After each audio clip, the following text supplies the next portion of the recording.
সুপ্রিয় দর্শক, স্বাগত জানাচ্ছি রূপসী বাংলা টেলিভিশনের নিয়মিত আয়োজন আজকের সংবাদপত্রের পর্যালোচনা অনুষ্ঠানে। আজকে আমাদের স্টুডিওতে এসেছেন, আমরা আমন্ত্রণ জানিয়েছি বিশিষ্ট সাংবাদিক নেতা জনাব জাহাঙ্গীর আলম প্রধান। জনাব প্রধান, আপনাকে স্বাগত জানাচ্ছি রূপসী বাংলা টেলিভিশনের স্টুডিওতে। আপনাকে ধন্যবাদ ও অভিনন্দন আমাকে আমন্ত্রণ জানানোর জন্য। সুপ্রিয় দর্শক, আমরা আজকে আলোচিত বিষয়গুলো নিয়ে আলোচনা করব। বিশেষ করে জাতীয় পত্রিকা এবং অনলাইনগুলোতে যে আলোচিত বিষয়গুলো রয়েছে তা নিয়ে মূলত আমরা আলোচনা করব। আজকের দৈনিক মানবজমিনের একটি আলোচিত বিষয় হচ্ছে জেনারেল আজিজের ওপর সাবেক সেনাপ্রধান বাংলাদেশের, তার উপর যুক্তরাষ্ট্র নিষেধাজ্ঞা জারি করেছে। তিনি একটি আলোচনাবহুল মানুষ। তার সেনা জীবন থেকে শুরু করে সার্বিক বিষয়ে একটি আলোচনা জন্ম দিয়েছে। ঠিক কি আলোচনা জন্ম দিয়েছে, যে কারণে এবং কি কারণে ঠিক যুক্তরাষ্ট্র এই সময়ে এসে জেনারেল আজিজের উপর নিষেধাজ্ঞা জারি করলো, একটু যদি বলেন। আসলে আপনি যে জিনিসটি মানবজমিনের তথ্য উপস্থাপন করেছেন, এটি আজকে সব গণমাধ্যমে এসেছে, ফলাও করে এসেছে। কিন্তু বিষয়টি অবাক লাগে যে হঠাৎ করে এখন কেন এটা? আগে মার্কিন যুক্তরাষ্ট্র কোথায় ছিল? তারা কি এখন কোনো কিছু খুঁজে না পেয়ে অবলম্বন হিসেবে আজিজ সাহেবকে বেছে নিয়েছেন? আজিজ সাহেব চাঁদপুরের কৃতি সন্তান হিসেবে আমরা জানি। তারা একটি বনেদি পরিবারের সদস্য, মানুষের সামাজিকভাবে তারা একটা উল্লেখযোগ্য পরিবারের সন্তান। উনি যখন বিডিআর প্রধানের দায়িত্বে ছিলেন, তখন পিলখানায় একটি অনাকাঙ্ক্ষিত ঘটনা ঘটে। বড় রকমের ঘটনা, শুধু ঘটনা নয়, এটা বাংলাদেশের ইতিহাসে একটি বড় ধরনের ঘটনা, যেখানে অসংখ্য দেশপ্রেমিক শৌকক মুক্তিযোদ্ধা সেনা কর্মকর্তাকে হত্যা করা হয়েছিল। সেটি একটি পরিকল্পিত হত্যাকাণ্ড বলা যায়। অনেকে বিডিআর বিদ্রোহ বলে এটাকে যদিও একপেশেভাবে দেখতে চান, কিন্তু এদেশের দেশপ্রেমিক নাগরিকরা মনে করে বিডিআরের মধ্যে যে দেশপ্রেমিকরা ছিলেন, যারা এদেশকে ভালোবাসেন, যারা সীমান্তে রক্ত দিয়ে জীবন দিয়ে এদেশের স্বাধীনতা সার্বভৌমত্বকে রক্ষা করার আপ্রাণ চেষ্টা করেছিলেন, সেদিন বেছে বেছে সে পরিকল্পিতভাবে সেরকম 57 জন সেনা কর্মকর্তাকে খুন করা হয়েছিল, যেটা বিশ্বের ইতিহাসে বিরল ঘটনা। এবং সেদিন অনেক বিডিআর সদস্য খুন হন এবং তাদের বিচার হয়। এই বিচারকে অনেকেই মনে করে এই ঘটনার পিছনের ঘটনা না জেনে, ঘটনার পিছনের ঘটনা উদ্ঘাটন না করে যাদের বিচার করা হয়েছে, এগুলি কিছু লোককে উস্কি দেওয়া হয়েছিল পরিকল্পিতভাবে। যারা এই উস্কানির সামিল হয়েছিল জেনে না বুঝে, তাদেরই বিচার হয়েছে। মূলত ঘটনার পিছনের যে ঘটনা, যে গূঢ় রহস্য, যে ষড়যন্ত্র, সেটার বিচার আজও হয়নি। আমরা জানি না আজকে আজিজ সাহেবকে নিয়ে যুক্তরাষ্ট্র যে নিষেধাজ্ঞার কথা বলছে বা ভাবছে, সেটারই সুদূর প্রসারী পরিকল্পনার অংশ কিনা আমরা জানি না। এটা নিয়ে অনেকের বিচার হয়েছে, সে বিচারকে প্রহসন বলা হচ্ছে। কিন্তু প্রকৃতপক্ষে যারা দায়ী, যাদের কারণে সেদিন এখানে এত বড় দুর্ঘটনা ঘটেছে এবং যে গোয়েন্দা তথ্য সেদিন যারা ব্যর্থ হয়েছিলেন, তাদের কেন বিচার হয়নি? একজন প্রধানমন্ত্রী যেখানে যান, সেখানে অনেক আগে থেকে নিরাপত্তা ব্যবস্থা জোরদার করা হয়। সেখানে নিরাপত্তা বাহিনীর লোকজন, বিভিন্ন এজেন্সির লোকজন ঘিস করে বলা যায়, এমনি আমরা জানি। কিন্তু এত বড় একটি ঘটনা ঘটল, আমাদের উচ্চ পর্যায়ের কেউ সেদিন জানেনি, হঠাৎই ঘটে গেল, এটা বললে তো হবে না। কারণ সচেতন জনগোষ্ঠীকে এটা বোঝানো যাবে না, তারা এটাকে মেনে নেবে না, মেনে নিচ্ছে না। এবং তারা মনে করে যে কোনো সময় এবং সময়ের প্রয়োজনে ঐতিহাসিক সত্যটা একদিন জাতির সামনে চলে আসবে।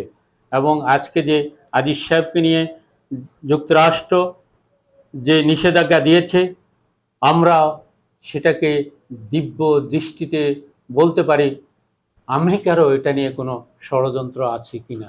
কারণ একজন আনোয়ার সাহেব একজন দেশপ্রেমিক, একজন মুক্তিযোদ্ধা, একজন মুক্তিযোদ্ধাকে নিয়ে এইভাবে নিষেধাজ্ঞা, এটা সচেতন জনগোষ্ঠী সহজে মেনে নিবে বলে আমি মনে করি না। Thank you. আরেকটি প্রথম আলো দৈনিক পথে বলো আরেকটি সংবাদকে বেশ আলোচনার মধ্যে রেখেছে, সেটা হলো যে গতকাল হেলিকপ্টার বিধ্বস্ত হয়ে ইরানের প্রেসিডেন্ট মৃত্যুবরণ করেছেন। এই মৃত্যুবরণকে কেন্দ্র করে বাংলাদেশ আগামী বৃহস্পতিবার অর্থাৎ পরশুদিন শোক ঘোষণা করেছে, রাষ্ট্রীয় শোক ঘোষণা করেছে। সুতরাং এই বিষয়টি গতকাল ঘটে গেছে, কি মনে হয়? এক একজন এক এক মত দিচ্ছে। কেউ কোনো কোনো বিশ্লেষক বলছেন যে এটা কারো হাত থাকতে পারে এই মৃত্যুর জন্য, এবং অনেকে বলছে যে অনেক পুরনো হেলিকপ্টারে চড়ে তিনি ভ্রমণ করছিলেন। এটা নানাবিধ আলোচনা। আপনার মত কি? তিনটি হেলিকপ্টার নিয়ে ইরানের প্রেসিডেন্ট গিয়েছিলেন, জি কিন্তু পাশের দুটি হেলিকপ্টার নিরাপদে ফিরে আসলো, নিরাপদে থাকলো, কিন্তু প্রেসিডেন্টকে বহনকারী হেলিকপ্টারটি এটা বিধ্বস্ত হলো এবং কেউই অক্ষত থাকলেন না, সবাই মারা গেলেন।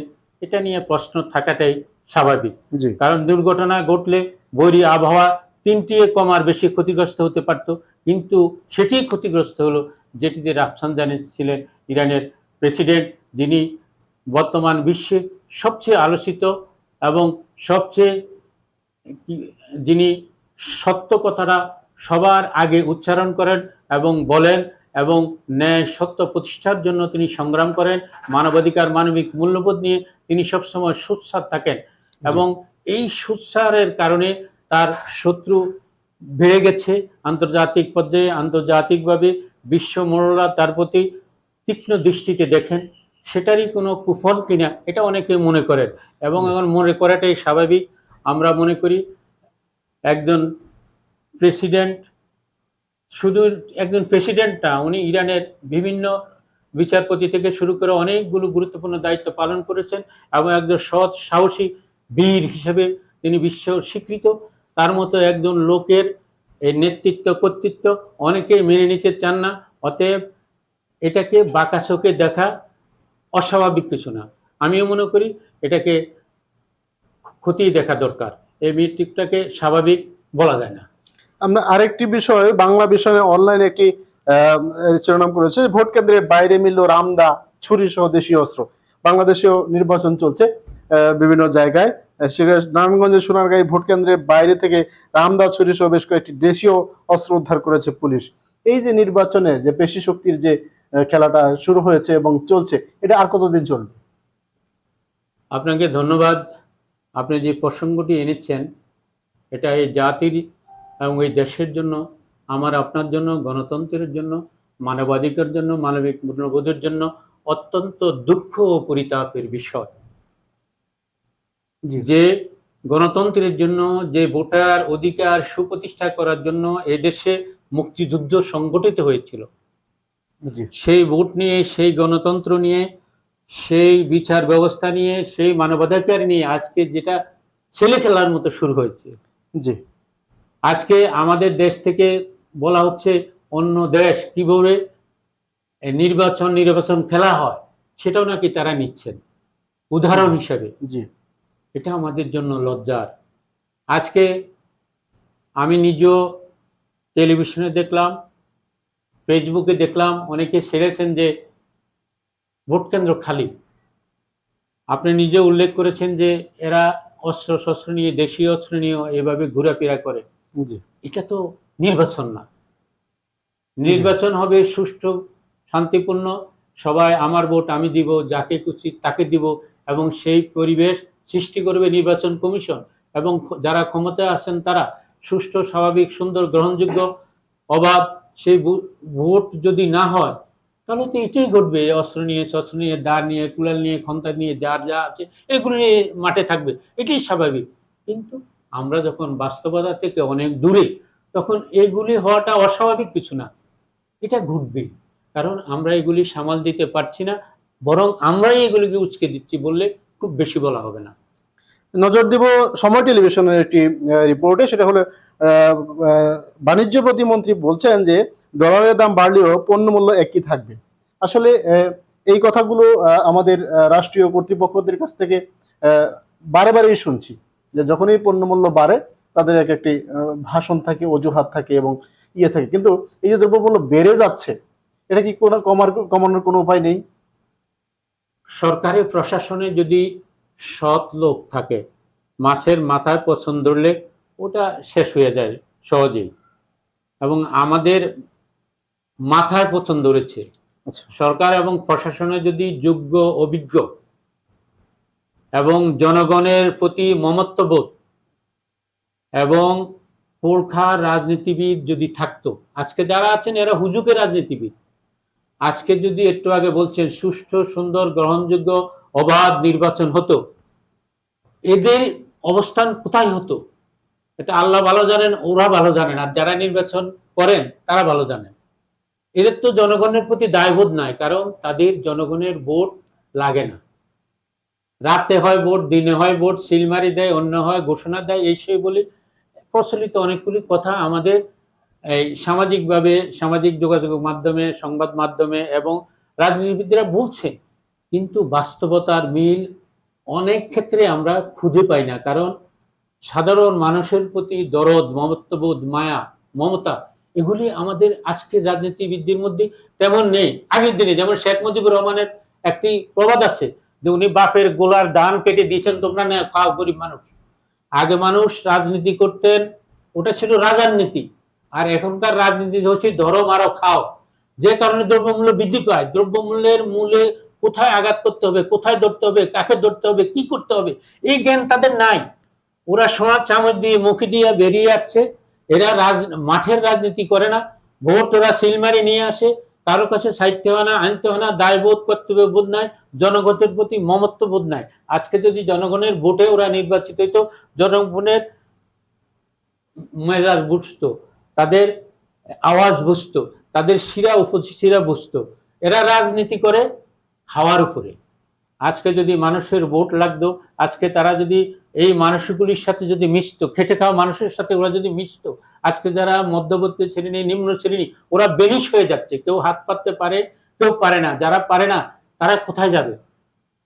তাদের মতো কষ্টে এই দেশের মানুষ, এত কষ্ট স্বাধীনতার পর যখন দুর্ভিক্ষ হয়েছিল আমি দেখেছি, সে দুর্ভিক্ষ এতটা ভয়ঙ্কর ছিল না। একটা ডিমের হালি আজকে কত? ৭৫ টাকা। ১ কেজি আলু ৬০ টাকা। এটা কি ভাবা যায়? এটা কেন? আজকে ভারত থেকে পেঁয়াজ আনা হচ্ছে, আলু আনা হচ্ছে, এটি লাভ কারা দেওয়া হচ্ছে? ব্যবসায়ীদের দেওয়া হচ্ছে। এগুলি দেখার মতো, বলার মতো পুরুষ লোক প্রশাসনের সরকারে নেই।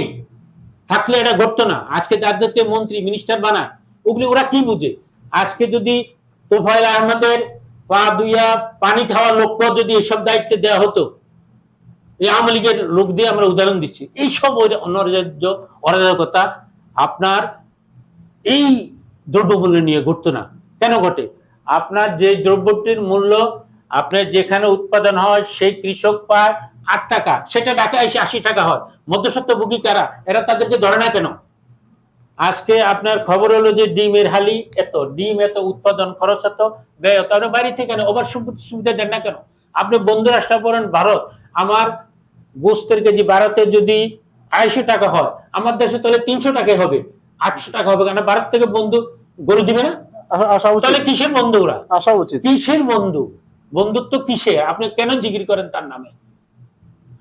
যেটা দরকার সেটা আনতে পারেন না, ডিম আনতে পারেন না, আনবেনটা কি? আপনি করছেনটা কি?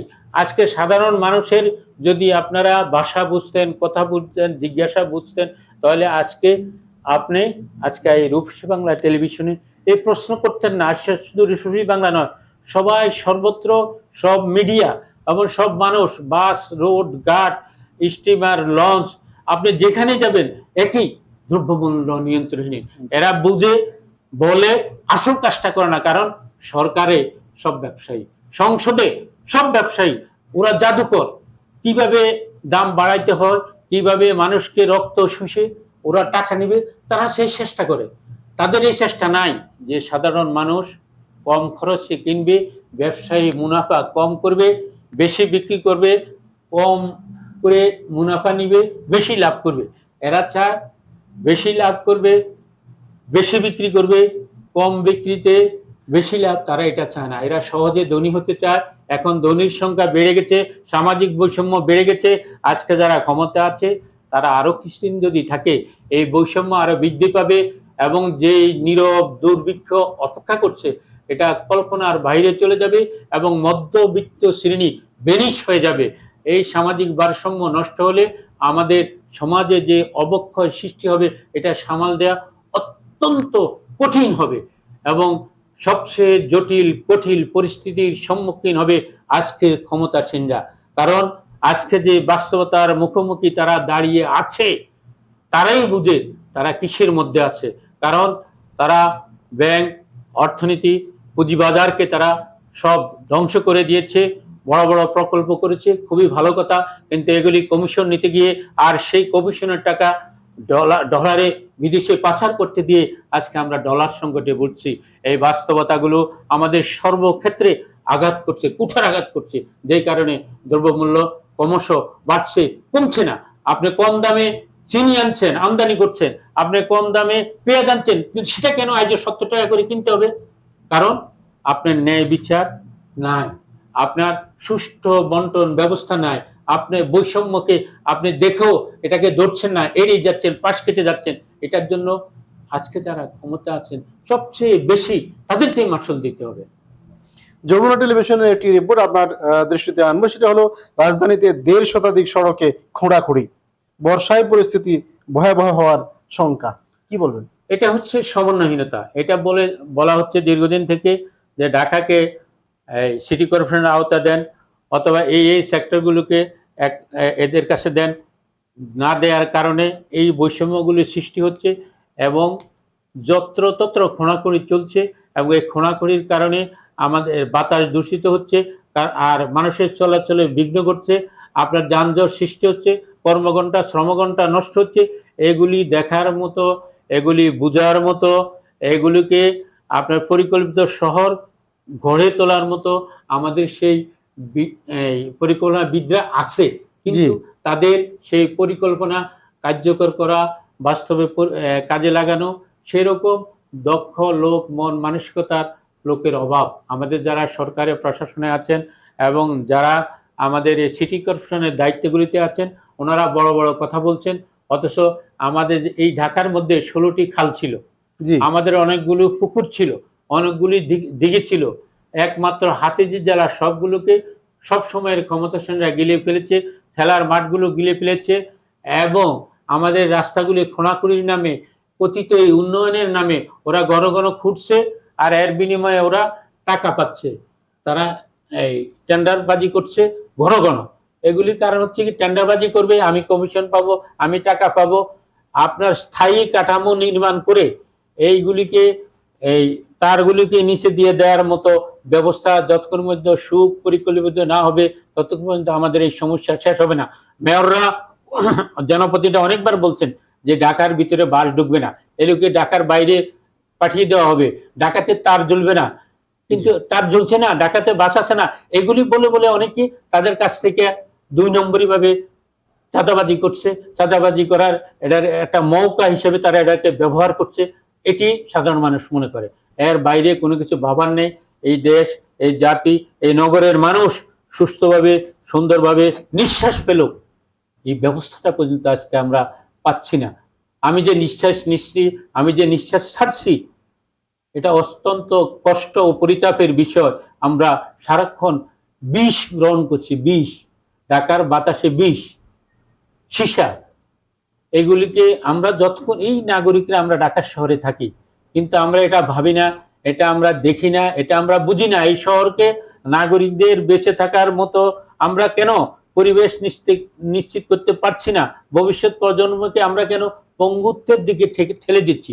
আমি সাবেক একজন মন্ত্রী ছিলেন মন্নু সাহেব, তার সাথে আমার দেখা হয়েছিল তার বাড়িতে। তাকে বলছিলাম, আপনি এখানে কেন থাকেন, আপনার তো ঢাকায় বাড়িঘর আছে। উনি বলছেন, ভাই ঢাকায় গেলে আমার দম বন্ধ হয়ে যায়, দম বন্ধ হয়ে যায়, নিঃশ্বাসটা আমার কষ্ট হয়। মন্নু সাহেব, হ্যাঁ, হারুন রশিদ মন্নু সাহেব, উনি বলছেন আমার দুটি কষ্ট, একটি হলো আমি ঢাকা যেয়ে থাকতে পারি না, আর একটি কষ্ট খালেদা জিয়া আমাকে মন্ত্রী বানাইছে, আমাকে দপ্তর দেয় নাই, দপ্তরবিহীন।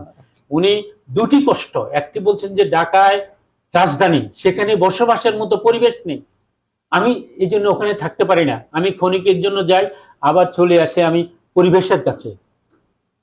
গ্রামে, তার হ্যাঁ, গ্রামে তার গ্রামে, ওখানে উনি প্রকৃতির হসপিটাল কাছে, করছেন, নির্মল প্রকৃতি। হ্যাঁ নির্মল প্রকৃতি, গাছ লাগিয়েছেন, বাগান লাগিয়েছেন, খুব সুন্দর পরিবেশ, মেডিকেল কলেজ বানাইছে। মেডিকেল কলেজ বানিয়েছে, অসাধারণ। ওখানে তার মৃত্যু হয়েছে, ওখানে তার কবর দেওয়ার পর আমি গেছি, যে পরিবেশ, যে সৌন্দর্য, অসাধারণ নান্দনিক পরিবেশ। সেই নান্দনিক পরিবেশ আমার ঢাকা শহরে প্রধানমন্ত্রী থাকেন, প্রেসিডেন্ট থাকেন, মন্ত্রীরা থাকেন, তাদের সন্তানরা থাকে, অনেকের সন্তান যদিও দেশের বাইরে থাকে।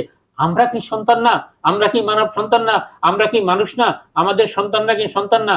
আমি ব্যক্তিগতভাবে নিজে চাই আমার স্ত্রী সন্তানকে আমি বহু রূপে বুঝেছি যে তোমরা গ্রামের বাড়িতে চলে যাও, কারণ সেখানে আমাদের বাড়িতে থাকা ঢাকার মতো উপকরণগুলি আছে, ওখানে থাকো, কলেজ স্কুল মাদ্রাসা কাছে আছে, পরিবেশ কাছে আছে, তোমরা যাও। ওরা যেতে চায় না, ঢাকার শহরের মায়া। কিন্তু যতই বলি যে ঢাকার পরিবেশ দূষণ, ক্ষতিকর রোগ বালাইয়ের কারণ, ওদেরকে আমি নিজে বুঝি, আমি ব্যর্থ, কিন্তু সরকার তো ব্যর্থ হলে চলবে না, আমি ব্যক্তিগত ব্যর্থ হতে পারি। তারা কেন আমাদের পরিবেশকে কেন উস্কে দিচ্ছে, কেন আমাদের পরিবেশের দূষণ ঘটাচ্ছে, এগুলি কেন রোধ করবে না? একটা সরকারের দায়িত্ব কি, দেশপ্রেমিকের দায়িত্ব কি? যারা দেশ চালাচ্ছেন, যারা দেশ চালাবেন ভবিষ্যতে, তাদেরকে তারা কি শিক্ষা দিচ্ছেন, আমরা কি শিক্ষা নিচ্ছি, আমাদের প্রজন্ম কিভাবে বেড়ে উঠছে, আমাদের কিভাবে আমাদের বয়স এই সমস্ত রোগবালের কারণে কমে যাচ্ছে, এগুলি দেখার মতো, বোঝার মতো সরকারি প্রশাসনে কি লোকজন নাই? নিশ্চয়ই আছে। তারা সন্তানদের নিয়ে বিদেশে রাখে, বিদেশে বাড়ি বানায়, ঘর বানায়, অট্টালিকা করে, এই দেশে কিছু করে না, তাদের সন্তানরা থাকে না, এই জন্য হয়তো তারা এগুলি নিয়ে ভাবে না। কিন্তু ভাবার মতো লোক আল্লাহর পক্ষ থেকে আসুক, আমরা সেই কামনা করা ছাড়া আমাদের তো আর কিছু করে নাই। হাই আফসুসে খালি আমরা করছি, এই দেশটাকে রসাতলে যাচ্ছে সার্বিকভাবে, সেটাকে রোধ করার মতো আল্লাহ যদি একটা ব্যবস্থা করে দেয়, আমরা সেই প্রার্থনা রাব্বুল আলামিনের কাছে করব। কারণ যারা দেখে শুনো, যারা এগুলির ব্যাপারে ক্ষমতা থাকা সত্ত্বেও ব্যবস্থা নেয় না, এদের জন্য আমাদের আর কি বা বলার আছে, একমাত্র তাদের প্রতি ধিক্কার জানানো ছাড়া। আন্দোলন, তারা বলছে যে আগামী 30 জুনের মধ্যে যদি এই তালিকা প্রকাশ না করা হয়, তাহলে তারা সমাবেশ করবে বাংলাদেশ ব্যাংকের সামনে। এটা কি আদৌ সম্ভব? যে দাবিটি তারা করেছে, এটা কি আদৌ সরকার করবে, কিংবা অন্য কেউ করবে তালিকা প্রকাশের বিষয়টি? তাদের যে দাবি, এই দেশের নাগরিক হিসেবে তারা এই দেশের একটি রাজনৈতিক দল, কত বড় কত ছোট এটা বড় কথা নয়, কিন্তু তারা যে বক্তব্য দিয়ে রেখেছে এটা অত্যন্ত যৌক্তিক। এটা তারা কেন বলবে? আজকে যারা ক্ষমতা আছে, যারা সরকারে আছে, যারা প্রশাসনে আছে, তারা যারা ব্যাংকে আছে, কেন্দ্রীয় ব্যাংকে, তারাই তো সেটা করে দিতে পারেন, বলার তো দরকার নাই। জি, আপনার যদি কর্তব্যবোধ, দায়িত্ববোধ এবং সচেতনতা, আপনার যদি দেশপ্রেমিক হয়ে থাকেন, আপনার যদি এই দেশের প্রতি কমিটমেন্ট থাকে, আপনি যদি আপনার দায়িত্ব পালনে সচেষ্ট হন, তাহলে আপনার পক্ষ থেকে তো এটা জাতিকে জানান দেওয়া উচিত। আজকে তো আপনাকে কারো দাবির জন্য অপেক্ষা করা দরকার নাই। আর যখন দাবি উঠে গেছে, তখন আপনি এটাকে আর অবজ্ঞা করতে পারেন না, অপেক্ষা করতে পারেন না, বরং এই দাবির প্রতি শ্রদ্ধা দেখিয়ে, সহানুভূতি দেখিয়ে আপনি বাস্তব সত্যটা জাতির সাথে তুলে ধরলে পরে আপনার সৌন্দর্য, আপনার যে বাস্তব সত্য, আপনার যে সঠিক পথে আছেন, সেটা দেশ ও জাতির কাছে ক্লিয়ার হয়ে যাবে। আমি মনে করি এগুলি করা উচিত। এগুলি যদি করা না হয়, তাহলে আমাদের কেন্দ্রীয় ব্যাংকের টাকা জুয়ার আসরে চলে যাবে অন্য দেশে, আমাদের কেন্দ্রীয় ব্যাংকের টাকা ভারতের গণমাধ্যমে আসবে, কোথায় কোথায় যায়, এটা আমাদের জন্য লজ্জার। আমাদের আজকে শেয়ার বাজার লুট হয়ে গেছে, লাখ লাখ বেকার যুবক যারা এখানে বিনিয়োগ করে আজকে তারা প্রচুর হয়ে গেছে। এরা যদি আজকে সচল থাকতো, তাদেরকে যদি এই টাকাগুলি 5 জনকে শনাক্ত করা হয়েছে, কিন্তু তাদের বিচার আজও করা হয়নি। এরা কারা? এরা নিশ্চয়ই এই তারেক জিয়া, খালেদা জিয়া নয়, নয় জামাত বা শিবিরের কোনো লোক, তারা এই সরকারের আশপাশের লোকজনই, এটাই স্পষ্ট। আজকে যদি বিএনপির লোক হতো, অন্যদের তো নিশ্চয়ই ধরে তাদেরকে টাঙ্গাইয়ে ফিটিয়ে দেখাতো জাতিকে যে এই। কিন্তু কেন দেখাচ্ছেন না? এটা যতক্ষণ না দেখানো হবে, না বলা হবে, জাতির হিসাবে উপস্থাপন করানো হবে, ততক্ষণ পর্যন্ত এই দেশের মানুষ, সচেতন গণগোষ্ঠী এবং অর্থনীতিবিদরা আজকের ক্ষমতাসীনদের প্রতি আঙ্গুল তুলবে, এবং তোলাটাই স্বাভাবিক, এটাই বাস্তব, এটাই সত্য, এবং এটাই হবে, এটাই ঘটবে। আপনার কাছে শেষ প্রশ্ন। আমেরিকার প্রেসিডেন্ট জো বাইডেন বলছেন যে ফিলিস্তিনেতে গণহত্যা হচ্ছে না, আসলে উনি কোন দৃষ্টিকোণ থেকে কথাটা বলছেন? অত্যন্ত দুঃখ ও পরিতাপের বিষয়। আজকে বিভিন্ন দেশে রাষ্ট্র ক্ষমতায় মানবিক মূল্যবোধ সম্পন্ন মানুষ যদি থাকতো, আজকে রাষ্ট্র ক্ষমতায় মানুষ থাকলে, মানহুস বলতে যেটা বোঝায়, মানুষ এবং হুশ, এই দুটার সমন্বয় না ঘটার কারণেই আজকে দেশে দেশে এই নৈরাজ্য বৃদ্ধি পেয়েছে। একটি শিশুকে বদ্ধ পাগল হলো হয়তো তার মুখে দিয়ে এই শব্দটা আসবে না, ওখানে গণহত্যা হচ্ছে না।